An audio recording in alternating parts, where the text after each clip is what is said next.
Est-ce qu'il faut vraiment être intelligent pour réussir? C'est marrant parce que c'est une question qui revient tout le temps. Comme si que ça permettait à certains de se donner une bonne conscience ou une bonne excuse. Ah bah moi je fais pas partie des gens intelligents. Pareil, hein, y a deux sujets là, il y a la réussite et l'intelligence. Pour un bien, il faudrait un peu qu'on définisse les deux, même si c'est assez compliqué. Bah déjà, quelle réussite? La réussite entrepreneuriale, la réussite d'impact, la réussite familiale. On peut les mettre tous dans un même panier parce qu'ils demandent tous plus ou moins les mêmes critères. Mais pour la personne qui nous écoute, déjà qu'elle définisse bien en quoi elle veut réussir. Et ensuite, il y a l'intelligence. L'intelligence, c'est quelque chose d'assez flou parfois. C'est qui quelqu'un d'intelligent? C'est quoi quelqu'un d'intelligence? Mais il existe différents types d'intelligence. Il y a l'intelligence intellectuelle, celle qui est assez simple à expliquer, hein, c'est ton niveau de QI. Tu peux faire un test et on va te dire, voilà, une personne moyenne, je crois qu'elle a au-dessus de 100 de QI, genre 100, 120. 150, c'est au-dessus de la moyenne.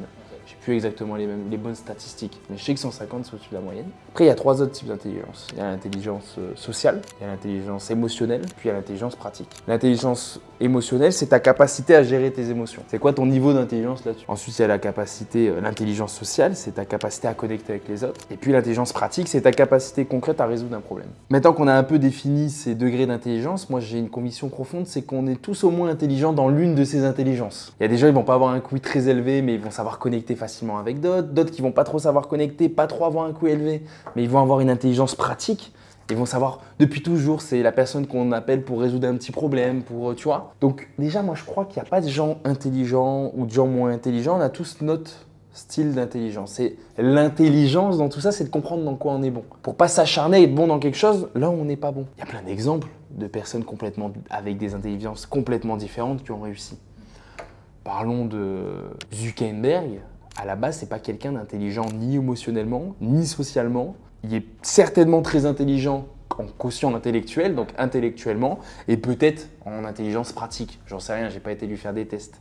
Mais tu vois un peu, ça c'est plus un profil de Zuckerberg qui a complètement réussi. Il y en a d'autres, par exemple, à Bernard Tapie. Je connais pas son quotient intellectuel, son QI, mais il a plutôt l'air d'être, tu sais, du type des entrepreneurs, pas forcément très bon en résoudre problèmes mathématiques, QI ou je ne sais quoi, mais plutôt un mec qui a la tchatch, qui s'est connecté avec les gens émotionnellement, qui comprend très bien les émotions des autres et les siennes, et qui, grâce à tout ça, use de son intelligence sociale et émotionnelle pour créer de grandes choses. Dans ça, on voit, et peut-être que tu en as toi autour de toi, des gens qui ont réussi entrepreneurialement parlant, mais tu vois bien que c'est différent.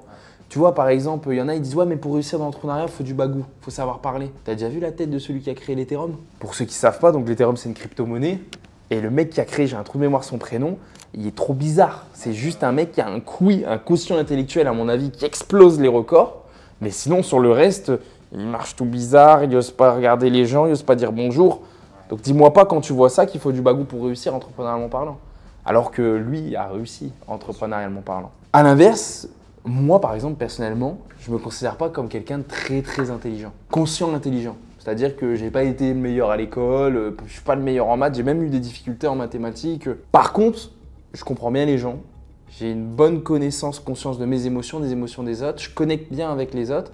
Et grâce à ça, je sais créer un mouvement, des gens qui m'écoutent, qui me font confiance, des équipes qui me suivent, eux qui ont parfois un quotient intellectuel, je pense, bien plus élevé que moi. Et ensemble, on crée quelque chose de puissant. Maintenant qu'on s'est dit qu'on avait tous une sorte d'intelligence en nous, déjà, ça peut culpabiliser des gens qui se pensent pas intelligents et qui se disent « Ah non, moi, je suis pas plus intelligent que non. » Non, tu as quelque chose.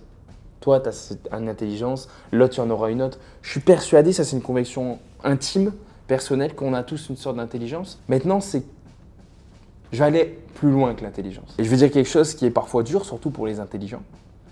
Ceux qui se considèrent intelligents, c'est que l'intelligence ne suffit pas.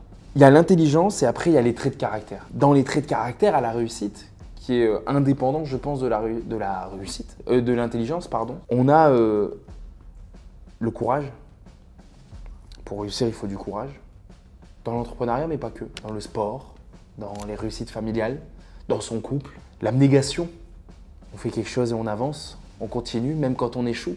La relation à l'échec, ça rentre dans ce sujet. Donc, moi, je ne placerai pas le degré de réussite de quelqu'un à son niveau d'intelligence, peu importe laquelle, hein, intellectuelle, pratique, sociale, émotionnelle, mais plutôt à son état d'esprit, son mindset. Un gros point là-dedans, je pense qu'il y a, je dirais, 3 grands points à la réussite indépendamment de son intelligence. Le premier, c'est d'adopter un état d'esprit, ce qu'on appelle un growth mindset.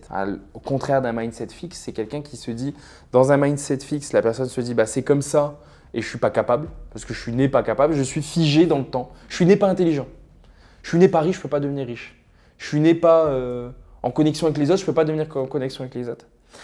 Et il y a le mindset de croissance. C'est un mindset où on se dit, ok, je ne sais pas encore faire. Je peux apprendre, je peux faire plus tard. Donc pour moi, c'est l'adoption d'un mindset de croissance, de quelqu'un qui se dit, peut-être pour la première fois de sa vie, hein, peu importe l'âge, se dit, bah, en fait, c'est peut-être aussi possible pour moi.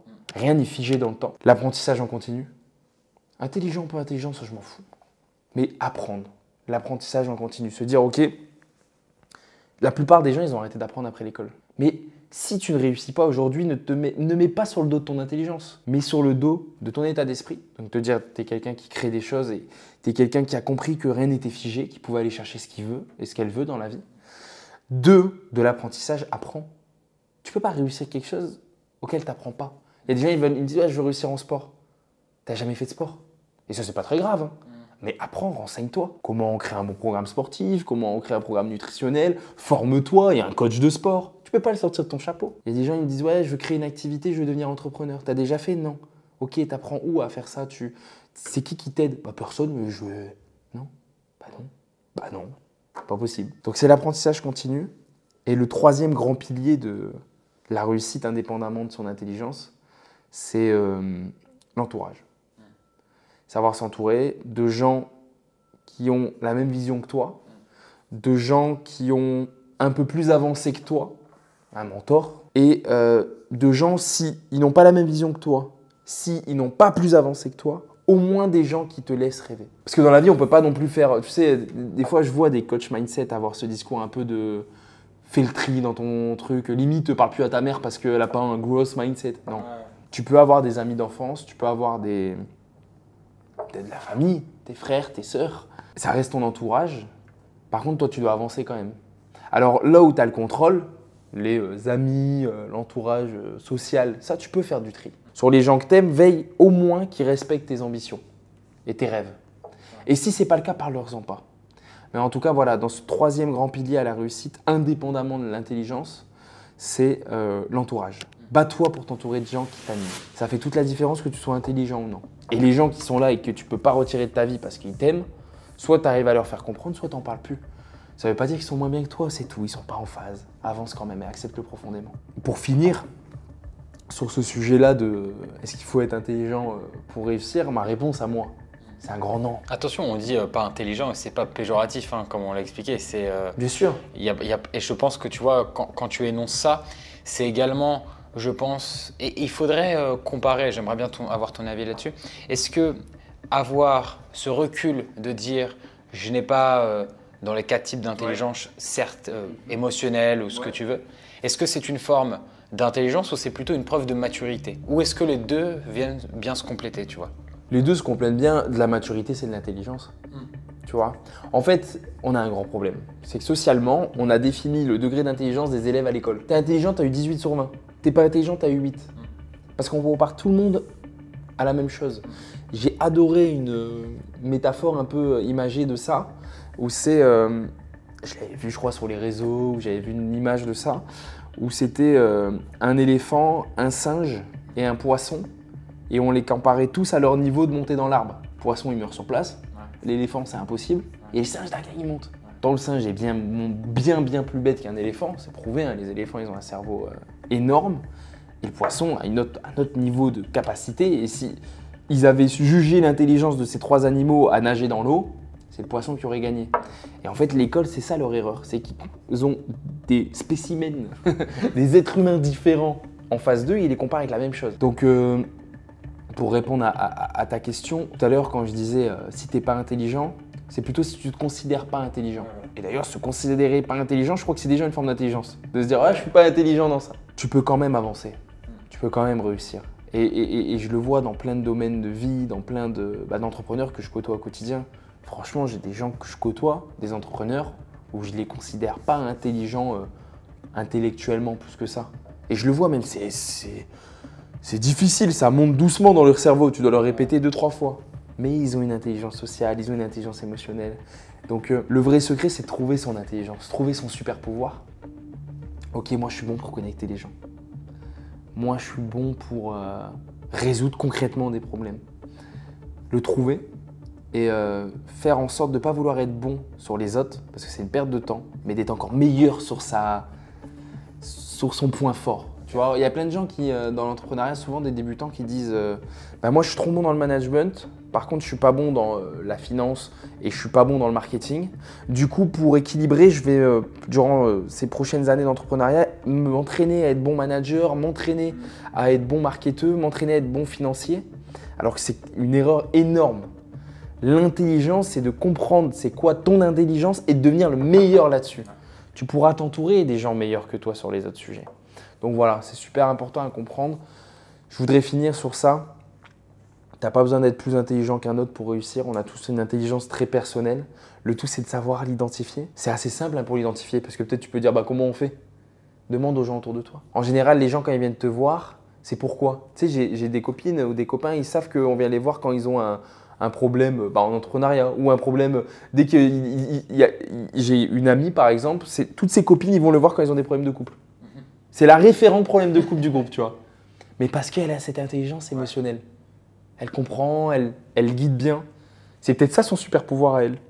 Selon toi, c'est facile vraiment de percevoir ça ou il faut faire un travail de fond quand même sur soi pour trouver au final? Il faut faire un travail de fond. Et le travail de fond, il n'est pas si dur. C'est demander à 5 personnes de son entourage ok, dans quoi tu me trouves bon ou meilleur que les autres, plus ou moins. On a tous un peu une étiquette. Ah, lui, c'est le manuel de la bande. C'est vrai, ouais. Lui, c'est l'intellect de la bande. Lui, c'est celui qui sait tchatcher. C'est lui qu'on envoyait en boîte là, pour rentrer. Très vrai. On a tous une étiquette. Donc déjà, demande aux 5 personnes autour de toi un petit peu l'étiquette que tu as. Pose-toi, réfléchis un peu. En général, les gens, quand ils viennent me voir, c'est pourquoi. Pour ça, c'est pour ça.